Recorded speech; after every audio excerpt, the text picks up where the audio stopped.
Ассалаумағалейкум достар, менің YouTube каналыма қош келдіңіздер. Бізде бірталай уақыт болды YouTubeға видео шықпағанына. Көп кісілер оқуға барған кезде мені сұрап тұрады, YouTube'дан біраз лайфхактармен бөліссең деп. Сол бойынша бүгін біз күшті бір тақырыпты қозғаймыз.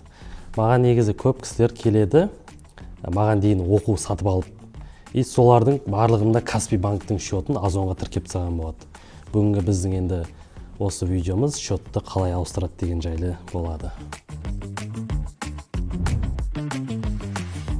Так, достар, біздегі көп проблемалардың шешімі негізі қарапайым. Көп кісілерде проблема ол бізде Озонда счетты ауыстыра алмауы. Бұрын Wildberries'та істеген кісілер біледі, ол жақта оп-оңай настройға кіріп ауыстыра салатын еді. Мына жақта кішкене өзгешелеу. И бұл жерде мынандай мәселе бар. Озонға барлығы Каспий банкты тіркеп қояды. Маған дейін бір блогердің 20-30 мың теңгесінің курсын сатып алады да, атын айтпай қойын кім екенін, бірақ сөйтіп бір қате счеттар тіркеп қояды. Бүгін біз енді сол проблеманың шешімін айтатын боламыз. Алдымен счетымызды тіркемес бұрын біз бір каналдан бір файл скачать етіп алуымыз керек. Біз қазір Telegram каналға өтеміз. Telegram каналға поисковикқа maqsad.academy деп жазсаңыздар, мынандай бір канал шығады. Осы каналға кіріп, бұл жерде каналға тіркеліп қойсаңыздар болады. Мен көптеген информациялармен бөлісіп отырамын. Мысалы, бізде логистика ауысты, солар бойынша тағы да информация беріп отырамын деген секілді.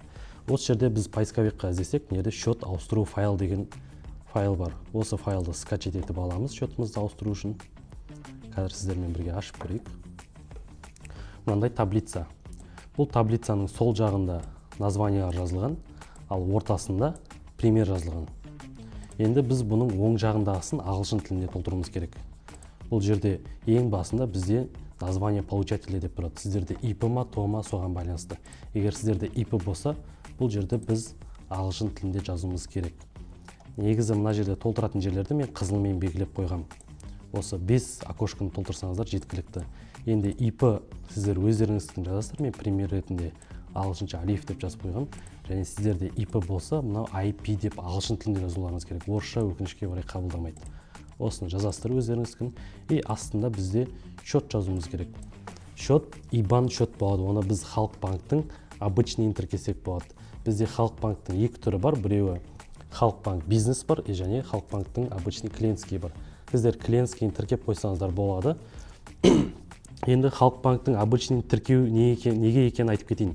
Көп кісілер бұрын Wildberries'пен айналысқан кезде Каспий Pay'де тіркейтін. И за счет этого біз Pay'ға налог төлейтінбіз 3%. Обязательно төлеуіміз керек. Ал бізде біле білсеңіздер, біз Pay'ға налог төлейміз, а Каспий Gold'қа налог төлемейміз. Сол сияқты бұл жерде де Халық банк бизнес болса налог төлеуіміз керек, ал халықтың обычныйын қойсақ налог төлемейміз. Сол үшін біз халықтың обычныйын тіркеп налогтан қашып жүрген жайымыз бар десек те болады. Мына жерге біз өзіміздің счетымызды жазамыз. Мысал ретінде былай сандармен басталынады ол. И мына жердегі данныйлар бізде қала беру керек. Алматы, Қазақстан, Халық банк, Әл-Фараби деген көшелер ол Халық банктың адресі. И ең астына мына жерде Досбол Алиев деген бар.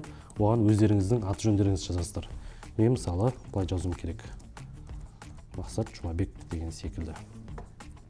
Астыңғы бөлімде біз өзіміздің нөмір телефонымызды жазамыз. Мен қазір жазбай қойын. И одан кейінгі бөлімде біз өзіміздің электронный почтаны жазамыз. Mail.ru, Gmail разница жоқ. iCloud болса да бола береді. Одан кейін осы файлды біз сохранить етіп Озонға кіреміз.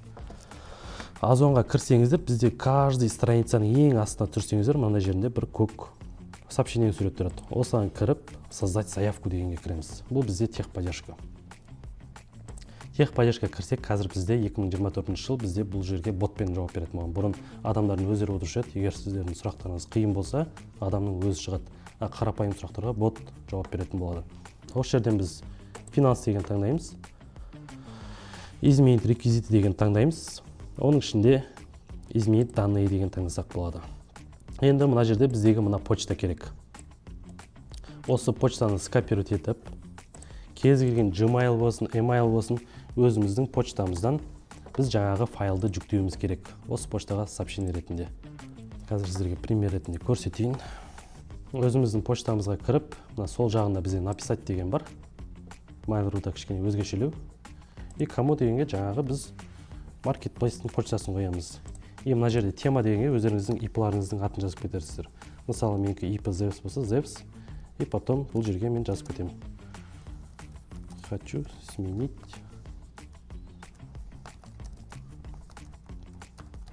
реквизиты деп. И мына жерге прикрепить файл деп, жаңағы біздің файлымызды жүктейтін боламыз загрузкида. И үстіп осыны жіберсек, біздің счетымыз ауысады. Біздің осымен қысқа ролигіміз аяқталды. Сіздерге пайдалы болды деген үміттемін.